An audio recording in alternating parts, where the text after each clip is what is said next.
আসসালামু আলাইকুম রহমতুল্লাহ বারাকাতু। সমস্ত প্রশংসা সমস্ত গুণকীর্তন সেই মহান রব্বুল আলমিনের, যিনি আমাদেরকে সৃষ্টি করেছেন এবং শ্রেষ্ঠ হাবিবকে দোয়ার মাধ্যমে আমাদেরকে শ্রেষ্ঠত্ব বরণ করেছেন। আল্লাহ রব্বুল আলমিন আল্লাহ রসুল সাল্লাহ ইসলাম সাজানোর জন্য নিজ গ্রন্থ আল কোরআন আল্লাহ রসুল সাল্লাহ সাল্লামের উপর অর্পণ করেছেন বা নাজিল করেছেন, অবতীর্ণ করেছেন। আল্লাহ রসুল সাল্লাহ সাল্লাম সেই বাণী প্রচার প্রসার করেছেন এবং তার দিকে বিজ্ঞান থেকে শুরু করে সামাজিক রাষ্ট্রীয়ভাবে পরিচালনার জন্য সমস্ত দিক বিবেচনা বিশ্লেষণ করে সমস্ত পুঙ্খানুপুঙ্খানুভাবে আলোচনা করেছেন। বিজ্ঞান সমস্ত দিক থেকে একটা আয়াত আপনাদের উপস্থাপন করি।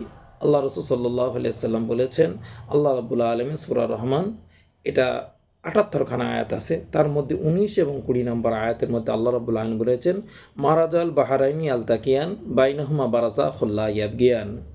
এর ভাব অর্থ হয় এইরকম: আল্লাহ রাব্বুল আলামিন সমুদ্রকে একত্রিত করেছেন, সমস্ত পৃথিবীর যত সমুদ্র আছে এদের একত্রিত করেছেন এবং তাদের প্রবাহমানের যে সমস্ত সমুদ্রের যে পানিগুলো প্রবাহমান হয়, ওই প্রবাহমানের এক সমুদ্রের পানি আর এক সমুদ্রের সংস্পর্শ করে না বা মিশে যায় না।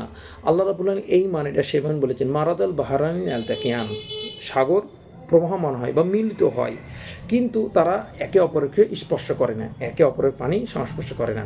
বাইনাহুমা বারাজাখুল লা ইয়াবগিয়ান, কেন আল্লাহ রাব্বুল আলামিন বলছে ওদের মাঝে আমি আমার কুদরতি ক্ষমতার মাধ্যমে একটা পর্দা স্থাপন করে দিয়েছি, যা সেই পর্দা অতিক্রম করতে পারে না।